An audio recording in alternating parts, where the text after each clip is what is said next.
Queres ler? Queres ler? Queres ler? Queres ler? Queres ler? Queres ler? Queres ler? Queres ler? Queres ler? Queres ler? Lê isto.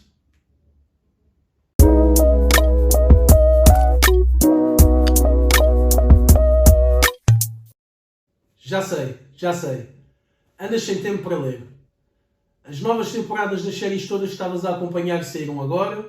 Vais ter que te atualizar, obviamente. E mesmo séries que tu ainda não estavas a acompanhar, mas que os teus amigos já te recomendaram, e tu vais ter que ver. Não vais ser tu, certamente, o ignorante ou a ignorante do teu grupo de amigos. Claro que não. Eu compreendo. Compreendo e eu próprio faço o mesmo. A verdade é que atualmente temos tantas opções boas de entretenimento que ler tornou-se um pouco aborrecido. Mas e se lês os livros certos? Talvez não custe assim tanto. Ou talvez nem custe nada.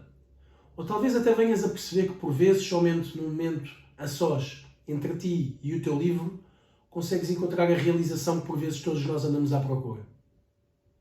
O livro que trago hoje é A Quinta dos Animais, de George Orwell. A edição é da Antígona e a tradução é do Paulo Faria. Quem me ofereceu este livro foi a minha irmã mais nova e eu confesso que até demorei algum tempo a pegar-lhe. Não que tivesse muito melhores opções na lista, à frente deste, até nem tinha, mas eu sabia algumas coisas deste livro.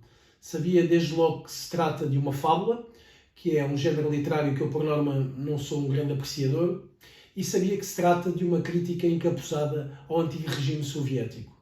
De referir que Orwell é um escritor britânico que viveu entre 1903 e 1950.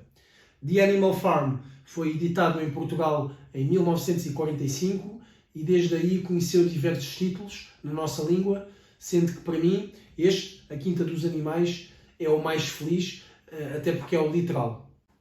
Não queria aqui deixar também de fazer uma referência ao Paulo Faria, o tradutor. Eu aprecio muito o trabalho dele, já li várias obras traduzidas por ele, e diz ele que se recusa a traduzir sem ousar. E eu acho muito bem. Não será este, certamente, o último livro traduzido por ele a aparecer aqui no canal, por isso, em futuros episódios, certamente que voltaremos a falar dele. Aqui na contracapa, nesta edição, a Antígona decidiu colocar os títulos pelos quais a obra ficou conhecida no nosso país, A Quinta dos Animais, mas também O Porco Triunfante, A Revolução dos Bichos, O Triunfo dos Porcos.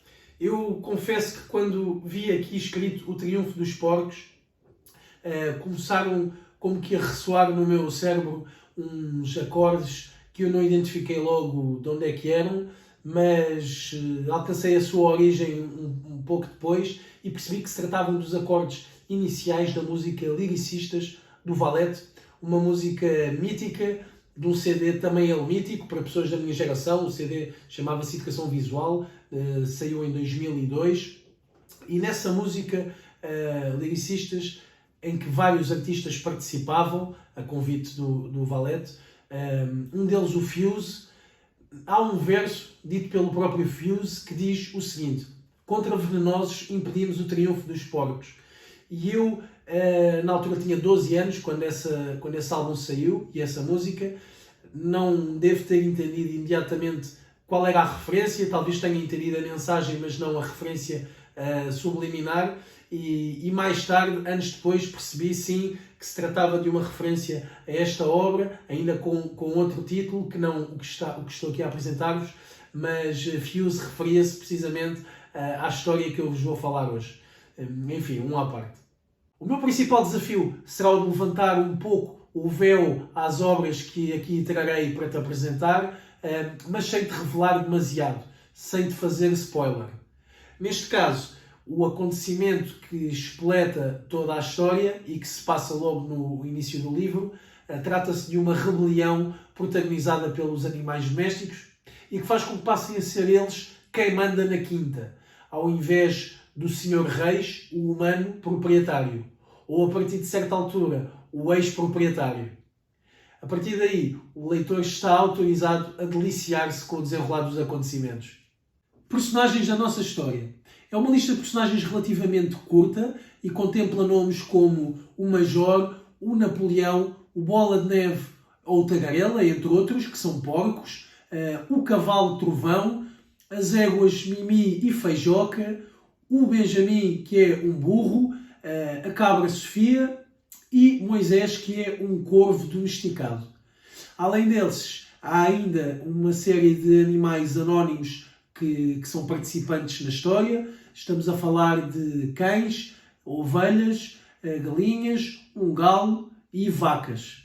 Tenho orgulho, orgulho em ser uma vaca. Tenho orgulho, orgulho em ser uma vaca. É verdade que todos estes nomes serão apresentados de uma só vez, logo no início da história, o que poderá ser um pouco confuso, mas não te preocupes muito com isso, porque à medida que o enredo vai avançando, os mais importantes acabam por sobressair naturalmente, então não fiques muito preocupado ou preocupada se não decorares imediatamente quem é quem e qual, isso acaba por acontecer. Ora, em termos de contextualização local e temporal da nossa história, ela não nos é descrita explicitamente, mas conseguimos perceber através dos diálogos dos personagens ou mesmo através de algumas referências descritivas que esta história se passa em Inglaterra, porventura durante o reinado da Rainha Vitória, que é mais ou menos a altura em que George Orwell viveu, mais propriamente que nasceu. Não é assim tão relevante sabermos isso, embora isto seja uma obra algo contemporânea pelo motivo da crítica ao regime soviético, mas mais importante do que isso, para nós leitores que simplesmente podemos querer deliciar-nos com uma fábula, é saber que a história se passa na Quinta do Infantado, que mais tarde se passa a chamar de Quinta dos Animais. Não devemos nunca deixar de ter em conta que o conceito de fábulas é a utilização total do recurso estilístico da personificação. E a personificação é a atribuição de características humanas a coisas não humanas, ou no caso das fábulas, a animais. Humanas, por algum momento, apesar de serem bichos, pensemos que eles não agem, ou não pensam, ou não sentem como nós. Será ingênuo da nossa parte acharmos isso, que não é o ser humano que está ali projetado, e será igualmente ingênuo da nossa parte, do ponto de vista político, não entendermos o porquê deles se tratarem uns aos outros por camarada. Ora, então como é que uma fábula escrita em 1944 e que satiriza um regime político da altura é lida nos dias de hoje por alguém que não é russo nem britânico, por alguém que não é um particular apreciador de fábulas, por alguém que não é assim tão curioso no que à história política diz respeito? E esse alguém ainda se sente no direito de fazer um vídeo a recomendar esta mesma obra? Eu vou tentar explicar. Antes disso, deixa-me falar-te um pouco da estrutura desta obra. Trata-se de uma escrita simples, através de frases também elas bastante simples e pouco densas. Os capítulos, que são 10, têm mais ou menos entre 12 a 15 páginas cada um, o que significa que, mesmo que até procedas a leitura através da tal visualização dos episódios das novas temporadas e das séries todas que estás a papar, não tem problema nenhum se te fores deitar já depois de teres visto isso, algo cansado ou cansada, porque lês facilmente um capítulo e não custa nada. Nesta versão da Antígona, a história propriamente dita são 140 páginas, divididas em 10 capítulos. Os capítulos não têm subtítulo e este texto está escrito ainda sem o novo acordo ortográfico. O enredo possui muita descrição subjetiva e pouca descrição propriamente dita. O que é que eu te quero dizer com isto? No fundo, quero dizer-te que a ação da história se desenrola rápido e há sempre coisas a acontecer, não há muito desperdício de palavras com descrições propriamente ditas sobre locais, sobre objetos, sobre os próprios personagens, não. Além disso, há os diálogos entre os personagens. Sim, apesar dos personagens serem animais, estamos a falar de uma fábula e, como tal, os animais falam e posso até dizer-te que é bastante pertinente aquilo que eles dizem uns aos outros. Estas falas entre os animais, temos acesso a elas por vezes através de discurso direto e por outras vezes através de discurso indireto. George Orwell gosta de utilizar o discurso indireto às vezes, de forma a nos contar aquilo que são as falas dos personagens, neste caso dos animais, e ele nem sempre o faz através do travessão mais comum e do discurso direto normal, o diálogo comumente chamado. Não, ele muitas vezes, lá está, utiliza o discurso indireto, e eu tentei perceber por que motivo ele às vezes faz de uma forma e noutras faz de outra, e a verdade é que não cheguei a nenhuma conclusão plausível. Inicialmente ainda pensei que pudesse ser quando são frases mais importantes, falas mais importantes, que ele decide colocar o travessão e pôr mesmo na boca do personagem as palavras que pretende, e noutras menos importantes utilizar a questão do discurso indireto, mas não, porque há mensagens importantes que nos são passadas através do discurso direto e há outras que nos são passadas também igualmente importantes através do discurso indireto. Então eu creio que isto é somente uma questão de estilo do escritor e faz com que ele se torne mais versátil neste tipo de situações. Eu li esta obra em poucos dias, é verdade, ela agarrou-me dessa forma, mas enquanto eu estava a ler, parecia que estava mais desperto para as questões dos animais. E então sempre que via um animal, lembrava-me imediatamente da trama do Napoleão e do Bola de Neve e do Tagarela. Como se os próprios animais que eu visse, por aí algures, vivessem também eles este tipo de situações. Isto até me fez lembrar que quando eu era pequeno e vi pela primeira vez o filme do Toy Story, em que eu tinha a certeza absoluta que bastava eu adormecer ou sair do quarto para que os brinquedos ganhassem vida.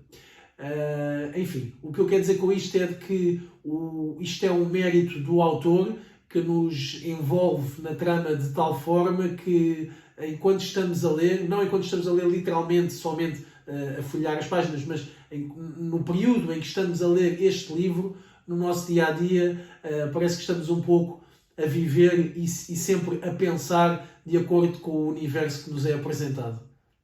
Ou o meu filho na sala a ver a Ovelha Choné, que se passa numa quinta, e eu só me lembrava desta quinta. Um outro mérito do escritor é que ele consegue passar para o leitor o clima que se vive no cenário por ele criado, neste caso na quinta. Seja ele um clima festivo e de felicidade, ou seja um de medo e repressão. Enquanto leitor, experimentarás sem dúvida algumas sensações de alegria e outras de revolta mediante os acontecimentos que são descritos. Os subtemas presentes neste texto, que é sempre uma coisa que eu gosto de tentar identificar. Eu poderia elencar-te alguns, como a fauna, obviamente, estamos a falar de animais, e o facto de se tratar de uma fábula não é simplesmente pôr animais a falar, há que referir algumas das características de cada um deles, e isso é bem conseguido por parte de Orwell. A causa, a luta por uma causa, também está bastante presente na história e nós chegamos mesmo a festejar, enquanto leitores, determinadas conquistas. A mentira também existe, é perceptível, e o companheirismo também é um dos subtemas que eu creio que podemos elencar, porque na realidade alguns animais entre si são bastante amigos e então companheirismo ou amizade são características que eles partilham. Poderia dizer-te mais alguns, mas a verdade é que corria o risco de ser revelador para uma história que eu acredito que faça sentido não levantar demasiado o véu nesta apresentação, mas vai lê-la que vais ficar a perceber do que é que eu estou a falar e certamente irás encontrar muito mais subtemas. Um detalhe, quanto a mim, valiosíssimo sobre a forma como a Quinta dos Animais está escrita é de que os capítulos terminam sempre envoltos em mistério. Parece que há uma espécie de previsão sombria sobre aquilo que vai acontecer. E eu, pessoalmente, adoro quando os capítulos terminam desta forma. A primeira vez que contactei com este tipo de finais de capítulos, porventura terá sido a mesma que a tua, que foi quando fui apresentado ao universo Harry Potter. A J.K. Rowling gostava muito de fazer isso, e nós acabávamos mesmo em miúdos por ir espreitar as primeiras linhas do capítulo seguinte para perceber se efetivamente alguma coisa iria acontecer ou se tinha sido simplesmente um pequeno bluff do escritor. Mas neste caso nem é bem um acontecimento que se irá passar imediatamente a seguir. Não, trata-se mais de uma espécie deixar uma semente sobre algo que certamente será explicado futuramente. E então eu acho que este detalhe contribui em muito para que o leitor fique agarrado à narrativa e para que queira, sem dúvida, saber o que é que vai acontecer e o que é que se vai passar entre aqueles personagens que são os nossos animais. Ou seja, eu diria que esta história é em crescendo, como que anunciando determinadas intenções de alguns animais perante a ingenuidade de outros, e isso, para o leitor, é bastante aliciante. Deixa-me então mostrar-te umas passagens que selecionei para ti. Pois bem, camaradas, de que é feita esta nossa vida? Deixemo-nos de rodeios, levamos vidas infelizes, trabalhosas e breves. Nascemos, dão-nos comida suficiente apenas para não morrermos de inanição, e aqueles de entre nós capazes de trabalhar vêem-se obrigados a consumir todas as suas energias numa labuta penosa. Por fim, mal deixamos de ser úteis, trucidam-nos com a mais hedionda das crueldades. Nenhum animal de Inglaterra sabe o que é ser feliz ou sequer ter descanso depois de completar o primeiro ano de vida. Nenhum animal de Inglaterra é livre. A vida dos animais é feita de infelicidade e escravidão. Eis a verdade nua e crua. Ora, eu selecionei este excerto de um discurso bastante forte e bastante longo, de autoria de um porco chamado Major. E o que é que ele pretende com este discurso? O Major está a aproximar-se do fim da sua vida e decide reunir os seus companheiros, os restantes animais, para lhes transmitir aqui duas mensagens, quanto a mim. Uma delas é a visão que ele tem daquilo que são as vidas deles. E é bastante clara neste parágrafo que eu selecionei do discurso dele. E a segunda tem a ver com o revelar de um sonho que ele sonhou, que é uma visão otimista, mas possível, realista também, para aquilo que poderá vir a ser a vida dos animais se eles tomarem aqui algumas medidas. E então este discurso tem o condão de injetar uma motivação nos animais que vai fazer com que eles alcancem o grande feito, que é a tomada da quinta, e depois, daí para a frente, com o passar dos anos, porque a história desenrola-se ainda durante alguns anos, cabe-lhes a eles colocar em prática o sonho do Major, a mensagem que ele lhes passou, através de uma série de condicionantes, chamemos-lhe assim, e regras, para que alcancem vidas melhores. Para mim, esta é a essência de toda a história. É aquilo, até porque a tomada da quinta se passa logo no primeiro capítulo. Então, ou no segundo, se não estou em erro. O que acontece de interessante é perceber nos restantes 8 o que é que eles fazem depois de terem já alcançado aquele que deveria ser o maior feito, mas que acaba por ser somente um passo em direção àquilo que eles pretendiam ou que o Major pretendia que eles fizessem. Será que conseguem? Será que não conseguem? É ler. E agora vou apresentar-te os 7 mandamentos do animalismo. 1. Todas as criaturas que caminham sobre 2 pernas são nossas inimigas. 2. Todas as criaturas que caminham sobre 4 patas ou que têm asas são nossas aliadas. 3. Nenhum animal usará roupas. 4. Nenhum animal dormirá numa cama. 5. Nenhum animal beberá álcool. 6. Nenhum animal matará outro animal. 7. Os animais são todos iguais. Eu acho que é muito importante que tu conheças os 7 mandamentos e, mais importante do que conhecê-los, fixa-os.